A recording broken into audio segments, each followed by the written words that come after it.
नमस्कार, आप सभी लोग देख रहे हैं राजस्थान संवाद और फिर से आपके समक्ष एक बार सबसे बड़ा विश्लेषण लेकर राजस्थान संवाद हाजिर है, क्योंकि आप लोगों को ज़रूरत है राजनीति के पीछे की खबरों को समझने की, परतों के अंदर की परत को समझने की, क्योंकि आप ही लोग डिसाइड करने वाले हैं जनतंत्र को। जनता ही जनतंत्र का फैसला करती है, इसीलिए हम हर खबर का पूरा विश्लेषण लाते हैं। और आज बात होगी कि गहलोत पायलट विवाद में फिर कैसे एक बड़ा पेच फंस गया है। रायशुमारी के नाम पर आखिर राजस्थान में चल क्या रहा है? क्या कांग्रेस वापस से वही घिसा पिटा फॉर्मूला अपना रही है? क्या उस घिसे पिटे फॉर्मूले से कुछ हो पाएगा, या कांग्रेस सिर्फ एक खाना पूर्ति भर कर रही है? अजय माकन का बार बार लगातार यूं आना, कभी अकेले आना, कभी केसी वेणुगोपाल के साथ आना और सारे विधायकों से एक एक करके मिलना, मिलकर कुछ रटे रटाए सवाल पूछना, क्या इनसे कुछ हो पाएगा?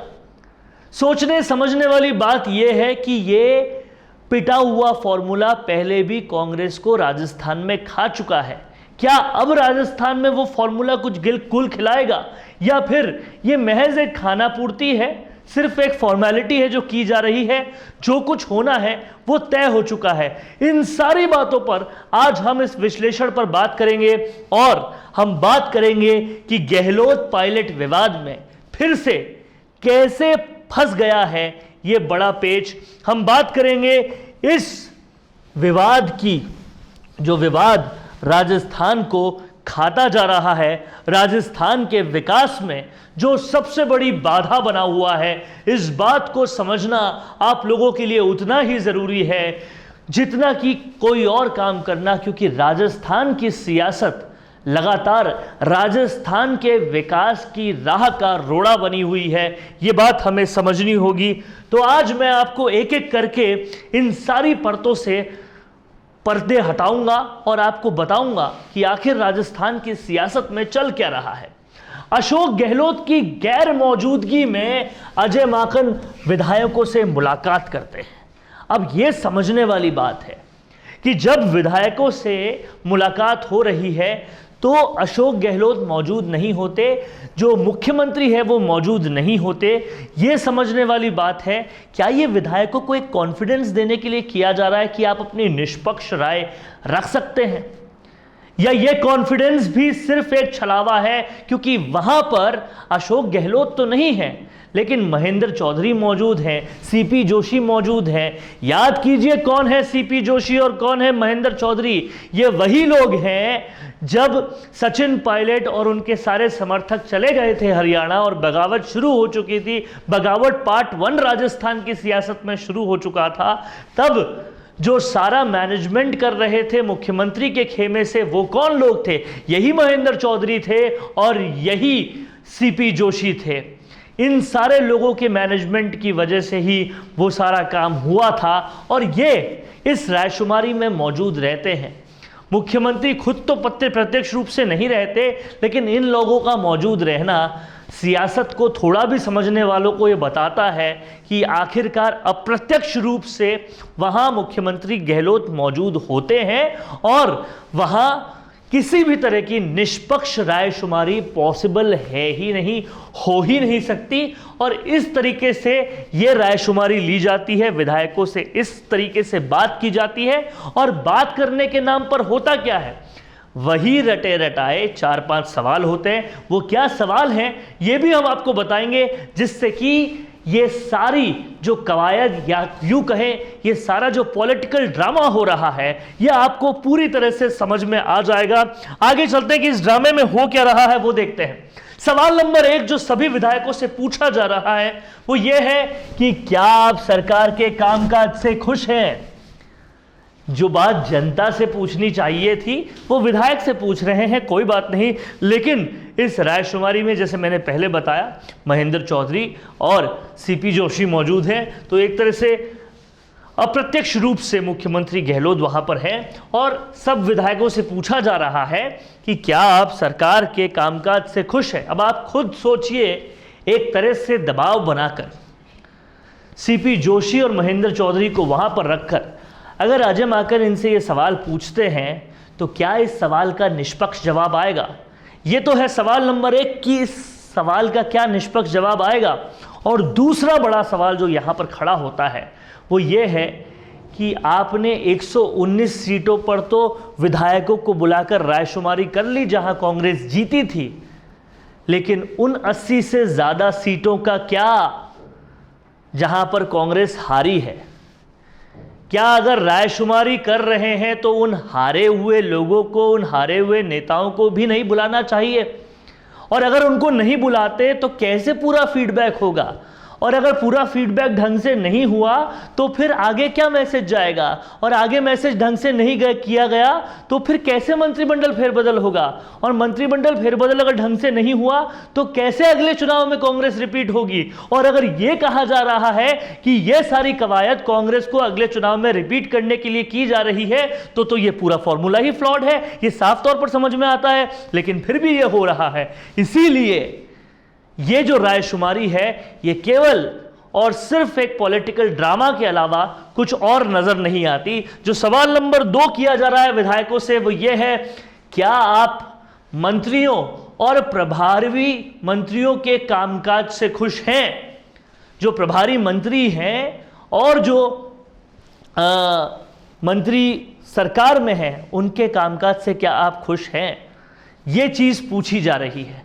इस चीज पर हालांकि निष्पक्ष नहीं हो रही थी ये रायशुमारी। वहां पर मैं जैसा पहले भी बता चुका हूं, महेंद्र चौधरी और सीपी जोशी निष्पक्ष नहीं करने के लिए रहते थे, अप्रत्यक्ष रूप से वहां मुख्यमंत्री हमेशा रहते थे।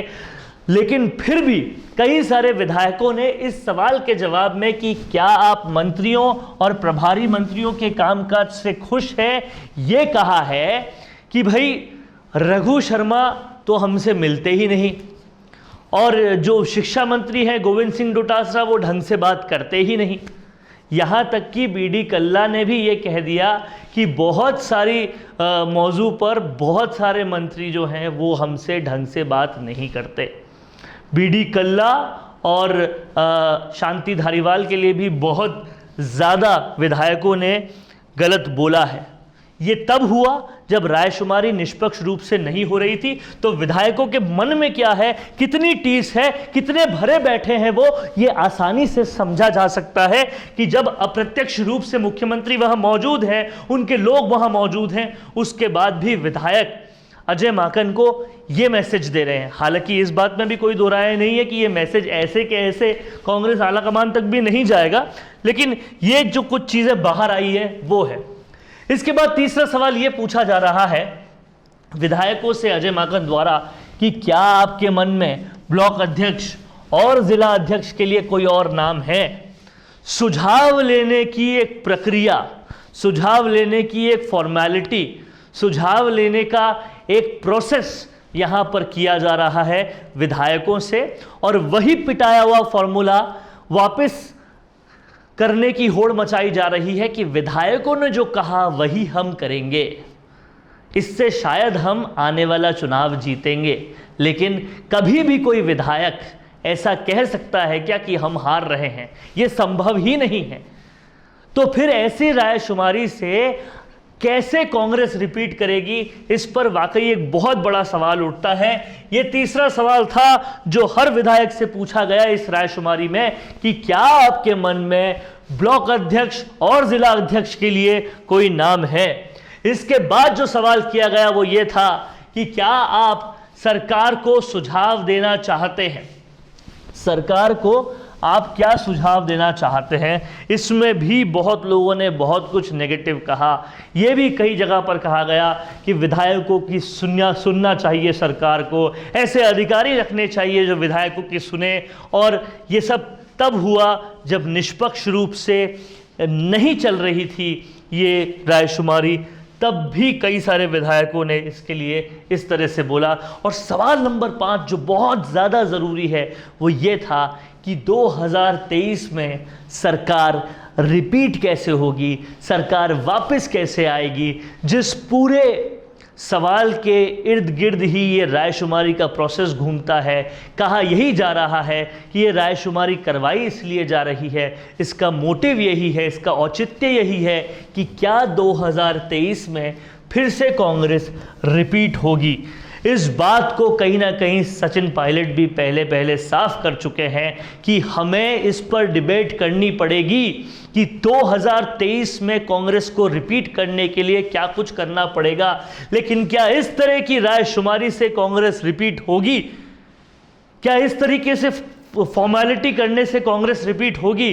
क्या इस तरह की टालम टोली से कांग्रेस रिपीट होगी जो अजय माकन पिछले इतने दिनों से करते आ रहे हैं? क्या इस तरह से सम्मान नहीं देने से कांग्रेस रिपीट होगी? क्या इस तरह से सचिन पायलट के साथ साथ कई सारे और कार्यकर्ता और कई सारे नेता और कई सारे विधायकों को पूरी तरह से अपेक्षित रखने से क्या कांग्रेस रिपीट होगी? ये वाकई बहुत बड़ा सवाल था, लेकिन इसके जवाब भी पूरी तरह से विधायकों ने पॉजिटिवली नहीं दिए हैं। तो ये अब कांग्रेस आलाकमान तक अगर पूरी बात ऐसे के ऐसे पहुंचती है तो अब ये एक बहुत ही अलार्मिंग सिचुएशन होगी उनके लिए कि अब उन्हें कम से कम सही डिसीजन लेना चाहिए। विधायकों के भरोसे अगर कांग्रेस सरकार है तो कोई भी विधायक कभी भी ये नहीं कहेगा कि हम हार रहे हैं या हमारा सुझाव जो है वो गलत हो सकता है, कभी भी नहीं कहेगा। तो ऐसे में विधायकों के भरोसे रहने से क्या 2023 में रिपीट होना संभव है? ये सवाल कांग्रेस आलाकमान को अपने आप से करना चाहिए कि एक तो वो ऐसे आदमी को लगातार बार बार रायशुमारी करने के लिए, झगड़ा सुलझाने के लिए, सचिन पायलट और अशोक गहलोत का विवाद हल करने के लिए भेज रही हैं, जो एक इलेक्शन भी दिल्ली में नहीं जीत पाए, जो कांग्रेस को कभी भी कांग्रेस को गर्व महसूस नहीं करवा पाए, जो हर मोर्चे पर हारे हैं, उनको आप एक बार फिर से अपनी हार सिद्ध करने के लिए भेज रहे हैं। और वो यहां पर भी उन्होंने बहुत टालम टोली की है। अब समझना यह होगा कि बार बार इस फॉर्मूले से हारने के बाद भी वही पुराने फॉर्मूले पर मंथन क्यों हो रहा है? क्या कांग्रेस के पास किसी भी किस्म का कोई सल्यूशन नहीं है कि इस तरीके से सब चीजें सुलझाई जा सकती है? क्या वही घिसी पिटी चीज करने से चीजें सॉल्व होगी? ये सवाल कांग्रेस आलाकमान को अपने आप से पूछना चाहिए, लेकिन नहीं पूछा जा रहा। इसीलिए राजस्थान का विकास अटका हुआ है, इसीलिए सचिन पायलट और इतने सारे विधायक और इतने सारे कार्यकर्ता टीस लेके बैठे हैं अपने अंदर कि उनको सम्मान नहीं मिल रहा। इसीलिए यहां सिर्फ राजनीति हो रही है और कोई काम नहीं हो रहा। समझना होगा कहीं ना कहीं कि क्या इस बार भी सिर्फ जादूगरी चल जाएगी? बिना काम किए जादूगरी, बिना काम किए सिर्फ जो बातचीत और पॉलिटिकल गणित, इन सब से काम चल जाएगा? ये बात अब समझनी पड़ेगी कि अब जनता बहुत सयानी है, उन्हें काम चाहिए, सिर्फ जादूगरी से नहीं होगा। अगर इस बात को नहीं समझे तो ये बहुत देर हो जाएगी कांग्रेस को, और उनको राजस्थान के साथ साथ पूरे भारत में इसका खामियाजा भुगतना पड़ेगा। अब बड़ा सवाल ये है कि क्या राजस्थान में सोनिया का आदेश चलेगा या फिर गहलोत की जादूगरी? बार बार लगातार जादूगरी से कुछ गणित करके यहाँ पर राज कर लिया जाता है। एक बार बीजेपी आ जाती है, एक बार कांग्रेस आ जाती है, लेकिन हर बार क्या ये संभव होगा? क्या जनता आखिरकार तो समझेगी कि बार बार जो आप वादे कर रहे हैं, किसानों का कर्ज माफ कर देंगे, बेरोजगारी भत्ता दे देंगे, बेरोजगारों को रोजगार दे देंगे, और ग्राउंड पे कुछ भी हो नहीं रहा 2.5-3 साल बीतने के बाद भी, और कुछ नहीं करके जीतने के नाम को जादूगरी अगर कहा जाता है, तो कब तक ये जादूगरी चलेगी? सचिन पायलट समर्थक और सचिन पायलट के साथ जो नेता है, उनकी भी यही टीस है कि वादे कर कर हम 18 से 100 पर लाए थे, उन वादों को पूरा नहीं कर कर क्रेडिबिलिटी हमारी भी खराब हो रही है, पार्टी की भी खराब हो रही है, राजस्थान में भी खराब हो रही है, भारत में भी खराब हो रही है, लेकिन इसकी किसी को कोई चिंता ही नहीं है। जादूगरी चलेगी, आदेश चलेगा या फिर काम चलेगा? सोचने समझने वाली बात यही है। अब सबसे बड़ा सवाल यहां पर सिर्फ एक ही उठता है कि कांग्रेस में बड़ा बदलाव होगा या फिर होगी बड़ी बगावत। क्योंकि अब अगर सम्मान नहीं दिया तो सब्र के सारे बांध टूट चुके हैं। अब अगर काम नहीं हुआ तो जनता का भी सब्र का बांध टूटेगा। मसला समझने वाला यहां पर यह है कि बात सिर्फ विधायकों की नहीं है, बात सिर्फ नेताओं की नहीं है, बात सिर्फ कार्यकर्ताओं की नहीं है, बात त्रसित जनता की भी है। उठाकर खोलकर देखिए, सोशल मीडिया देखिए, बेरोजगारों का क्या ट्विटर पर बवाल हो रहा है, उनको नौकरियां नहीं मिल रही, हाहाकार मच रहा है। किसानों का क्या हाल है, कभी सुध लिए किसी ने जाकर? जिस बात पर सरकार आई थी 1 2 3 4 5 6 7 8 9 10 दिन में किसानों का कर्ज माफ कर देंगे, कोऑपरेटिव बैंक का लोन माफ करके इतिश्री करने वाली सरकार ने कभी यह सोचा है कि क्रेडिबिलिटी कितनी स्टेक पर है? और अगर ऐसा ही चलता रहा तो कांग्रेस राजस्थान में नहीं पूरे भारत में मात खाएगी। और अगर यह बगावत हो गई, इस बार बगावत हो गई, तो इस बार जनता भी समझ रही है कि क्या हो रहा है, किसके साथ बुरा हो रहा है और ये बुरा कौन कर रहा है, ये सब कुछ समझ में आ रहा है। लेकिन बार बार लगातार जो नेता ये समझते हैं कि ये जनता है, ये कुछ नहीं जानती है, इसकी मेमोरी बहुत शॉर्ट होती है, बहुत जल्दी भूल जाती है, अब ऐसा नहीं होगा, क्योंकि अब सामने जो ऑप्शन है वो नरेंद्र मोदी का है। और उस ऑप्शन के सामने अगर इस तरह से राजनीति होती रही तो शायद कांग्रेस के लिए घातक साबित होगा। और समझना हुआ ये कांग्रेस की आलाकमान को कि जिस तरह से गुजरात मॉडल से नरेंद्र मोदी आ गए थे पूरे भारत में और गुजरात मॉडल की वजह से भारत के प्रधानमंत्री बन गए थे, राजस्थान मॉडल कहीं कांग्रेस के लिए खत्म होने का वजह ना बन जाए। इस बात को सोचकर समझकर कांग्रेस की आलाकमान को अब निर्णय लेना होगा, नहीं तो बहुत कुछ बहुत भारी पड़ सकता है। तो यह था हमारा पूरा विश्लेषण कि ये रायशुमारी का नाटक आखिर क्या कहलाएगा और क्या कर जाएगा। अगर आपको ये विश्लेषण अच्छा लगा हो, वीडियो अच्छा लगा हो, तो ज़्यादा से ज़्यादा शेयर कीजिएगा और हमारे चैनल को सब्सक्राइब करना ना भूलिएगा, बेल आइकन दबाइएगा ताकि हर ये विश्लेषण आपके पास सबसे पहले आ सके। नमस्कार। आज हमने कोर्स किया और कल हम उसको भूल जाते हैं, फिर कंपनी में अप्लाई करते हैं तो कंपनी हमें वापस से ट्रेनिंग देती है। आप जानते हैं ये सब कुछ क्यों होता है? क्योंकि आप जो सीखते हैं उसे उसी वक्त इम्प्लीमेंट नहीं करते।